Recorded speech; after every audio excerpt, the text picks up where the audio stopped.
The Connecticut Science Center is the state's premier provider of informal and professional science education.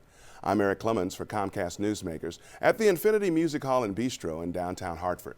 President and CEO of the Connecticut Science Center, Matt Fleury, is my guest. Matt, thanks for coming back to the program with us. It's a pleasure. Thank you. All right. Tell us a little bit about the Connecticut Science Center and the impact it's had on the state's economy.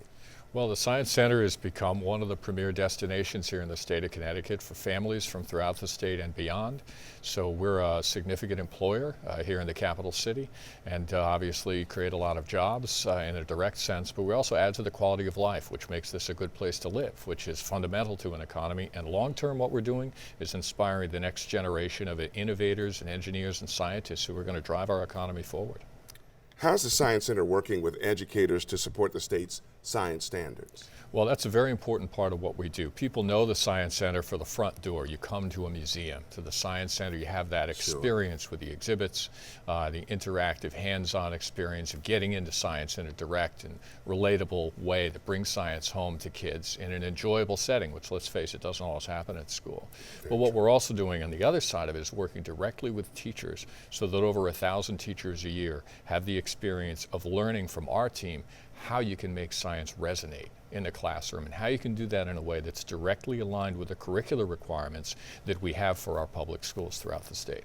I understand there are some long-term physical changes happening at the Science Center. Can you tell us about some of these enhancements? Yeah, we've just announced a major initiative that the Science Center, barely 7 years old, is embarking on to take ourselves to the next level for our community. And that'll encompass a range of new exhibitions that'll roll out the next few years, including a butterfly conservatory that'll be a wonderful new destination within the Science Center. We'll be launching new exhibitions on engineering and design, on genomic sciences and DNA, including forensic DNA. We'll be launching a new exhibition on Earth and human impact, which is such a gripping issue for our world. All of these things will be coming up over the next few years, in addition to adding laboratories for our school programs, as well as our whole giant lobby space is going to be dressed up as a major new exhibition about science for our visitors the minute they walk in the door.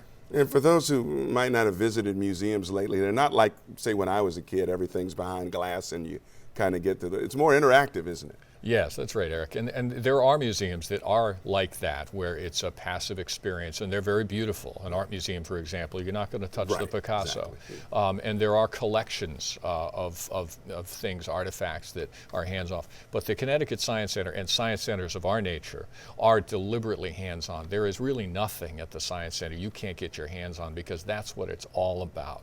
That's about getting your hands on science and having a direct experience with that, because we believe that through the process of experiencing science, you start to learn not only the facts at the other end of the activity that you're undertaking as an experiment per se, but you're learning the process, the skill set that you need in a world with so many questions that even the most brilliant of us can't know all the answers. Wow. We might Google them. But we can be looking at the data we get when we ask those questions to be able to sort through it and make sure that we can critically evaluate the information we're getting every day and come up with the right answer amid all the data we have. Right. It's that thinking process that really creates an innovative mindset that creates success for a student and a professional throughout a career. Speaking about interactive, tell us a little bit about your temporary exhibit, Leonardo da Vinci Machines in Motion. This is exciting. The ultimate Renaissance man in every sense. When anybody calls you a Renaissance man, I'm sure that happens quite often in your career as a daily routine. They're talking about the paradigm of Renaissance man, Leonardo da Vinci, the artist, the inventor, the philosopher who did so much, and really, among other things, invented these extraordinary engineered contraptions to do everything from fly to grind up pesto and make olive oil.